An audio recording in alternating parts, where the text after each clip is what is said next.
परम प्रेम में श्री ठाकुर परम आराध्या जगत जननी श्री बड़मा परम पूज्य पाद श्री बड़दा परम पूजनीय वर्तमान आचार्य श्री दादा के श्री चरणों में मेरा कोटि कोटि प्रणाम। यहाँ उपस्थित अधर्यु दादा, जाजक दादा और सभी गुरु भक्तों, माताओं, बहनों, बच्चों को मेरा जय गुरु। ठाकुर जी बोले कि नाम करना है, नाम दिया गया तो नाम करना है। हम लोग सोचते हैं कि केवल नाम ही यदि किया जाए तो काम हो जाएगा, लेकिन नहीं, नाम के साथ ठाकुर जी कर्म की भी बात किए हैं। अभी दादा बोले थे ना, कर्म की बात, बिना कर्म के नहीं होगा। नाम अगर हम सोचे एक आदमी खूब काम कर रहा है और एक आदमी सोच रहा है कि हम खाली नाम करके हमारा सब जीवन का काम हो जाए, तो ये धोखा देने से धोखे में पड़ोगे। क्योंकि ये एक आदमी पूरा काम किया, वर्क कर रहा है, मेहनत किया, और आप भुलावा दे के खाली सोच रहे हैं कि नाम कर लें और मेरा काम भगवान कर दें। भगवान नहीं करने वाले, यह भी गड़बड़ है। खाली नाम करो मेरा भगवान काम कर देंगे, नहीं। नाम इसलिए किया जाता है कि हम कर्मशील हो जाएं, काम हम ही को करना है।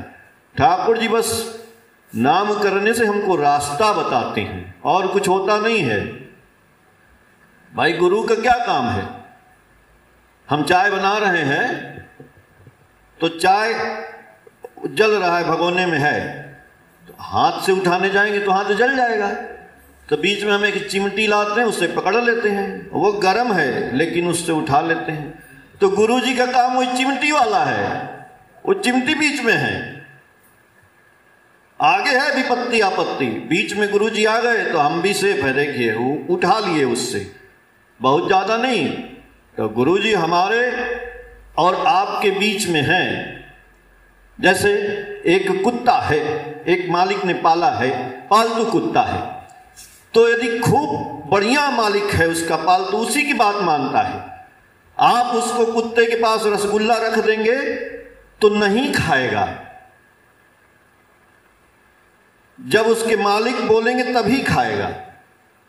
अगर सही में पालतू कुत्ता है तो उसके मालिक देंगे तब खाएगा, आप रख देंगे नहीं खाएगा, वैसे ही पड़ा रहेगा। तो हमारे मालिक कौन है? ठाकुर जी हैं। तो हमारे और हमारी प्रवृत्तियों के बीच में ठाकुर जी हैं।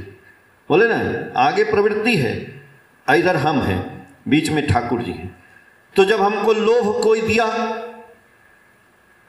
तो हमको ठाकुर जी से पूछना है कि ठाकुर जी हम उसको करें कि रसगुल्ला खाएं कि ना खाएं। लेकिन फंसते तब हैं जब हम बीच में से उनको हटा देते हैं। हमारे पर्दा है, पर्दा बीच में, इधर प्रवृत्ति है, लोभ है, लालच है, अहंकार है, दुख है, मतलब सब कुछ यही है। अब बीच में गुरु जी हैं। तो जब हम गुरु जी को दरकिनार करके आगे बढ़ जाते हैं तो वहीं जाके फंस जाती। तो उसमें भाई हमारे माँ हैं, बाप हैं, हमारी पत्नी है, हमारे बड़े हैं, बुजुर्ग हैं, आप लोग हैं, गुरु भाई हैं, जो लोग भी अच्छी बातें बताते हैं उनकी बातों का समाधान करना है। हमको सोचना है कि भाई ये लोग जो बोल रहे हैं तो वो सही है कि नहीं। तो गुरु को भजने का मतलब यही है कि हमारा पॉजिटिविटी हमारे साथ आ जाती है, तो हम उस तरह से उसका काम करते हैं। तो कहते हैं ना कि पाप क्या होता है? विचार होता है, और विचार से हमारा शरीर जो पाप कर देता है। तो जब हम गंगा जी में नहाने जाते हैं तो शरीर नहाता है, विचार तो नहाता नहीं है। विचार नहाया नहीं, खाली शरीर नहाया, तो विचार ही से तो पाप हुआ था, वो तो नहाया ही नहीं। इसीलिए गंगा जी नहा के भी हम वैसे ही के वैसे ही रहते हैं। तो रामकृष्ण परमहंस से एक भक्त ने पूछा कि गुरुजी, आदमी गंगा जी नहाने जाता है तो उसका पाप ताप धुल जाता है? तो बोले हाँ धुल जाता है।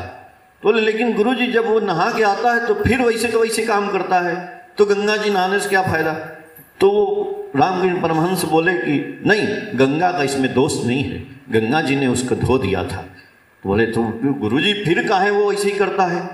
बोले देखो, वो जब गया गंगा जी नहाने ना तो उसके ऊपर पाप रूपी चिड़िया बैठी थी, कपड़ा वपड़ा निकाला, वो चिड़िया बैठी थी, और जैसे वो डुबकी लगाया पानी में, चिड़िया ऊपर उड़ने लगी तो धुल गया वो। लेकिन जैसे निकला बस वो चिड़िया फिर बैठ गई ना उसके ऊपर, तो बाहर आके फिर पाप करता है। तो बोले तो गुरुजी चिड़िया बैठ गई तो वो चिड़िया उड़ेगी, क्या करें ना बैठे। बोले बेवकूफ, वो चिड़िया कैसे उड़ती है बताओ। तो बोले चिड़िया ना बैठे इसके लिए ताली बजाएंगे, ताली बजाते रहेंगे तो चिड़िया नहीं बैठेगी तो पाप नहीं होगा। बोले हाँ अब समझ में आया, गंगा जी में से नहा के जैसे निकलो और ताली बजाते रहो, यानी जीवन भर ताली बजाते रहो, जैसे ताली बंद हुआ कि पाप हो जाएगा। यानी अजपा नामे करो रे नेसा, छाड़ो रे मन कपट चातुरी, मन में बोलो हरि हरि। जैसे मन से हरि हरि हटेगा वैसे ही पाप हो जाएगा। इसीलिए ठाकुर जी बोले कि अनवरत नाम करना है, अनवरत, मुख बंद होवे ना।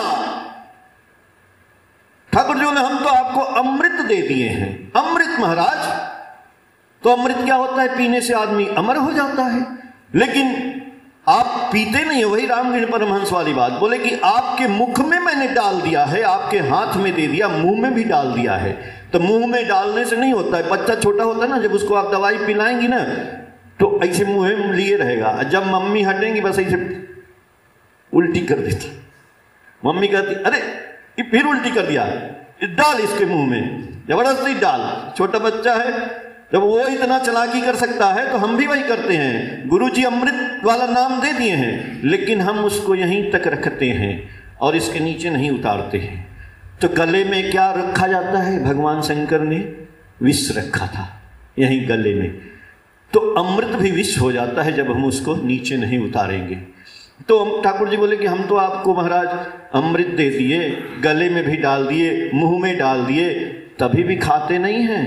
अरे इसको अनवरत खाते रहना है, अनवरत नाम करना है, मुख बंद होवे ना, मुंह बंद नहीं होना है, दिन रात ठाकुर जी का नाम करते रहना है।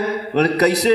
हनुमान जी की तरह से। हनुमान जी सीना फाड़े तो सीने में से सीताराम सीताराम सीताराम। तो ठाकुर जी बोले यदि ऐसा हो जाएगा तो आप जो इच्छा करोगे वही हो जाएगा। आप चाहोगे कि चंद्र सूर्य अपनी कक्षा से अलग हो जाए, वो भी हो जाएगा। आप चाहोगे इस दुनिया बर्बाद हो जाएगा। आप चाहोगे इस दुनिया का सृजन हो जाए, वो भी हो जाएगा। वही केवल नाम करने से। लेकिन खाली वही बात बोले, नाम करने से आप कर्मशील होंगे, इसलिए कर्म करना पड़ेगा। नाम करने से आप कर्मशील, यानी कि नाम कर रहे हैं। हमारे कोई प्रॉब्लम हो गया, हमको जो है बीमार हो गए, हम नाम कर रहे हैं, तो नाम करने से आप ठीक नहीं होंगे। नाम करने से आपको डॉक्टर का रास्ता मिल जाएगा, कोई बता देगा कि इस डॉक्टर के पास जाओ ठीक हो जाओगे, तो आप जाएंगे, दवाई लेंगे, तभी ठीक। इसलिए नाम के साथ साथ काम हमारा बहुत जरूरी है। ठाकुर जी सबका मंगल करें। जय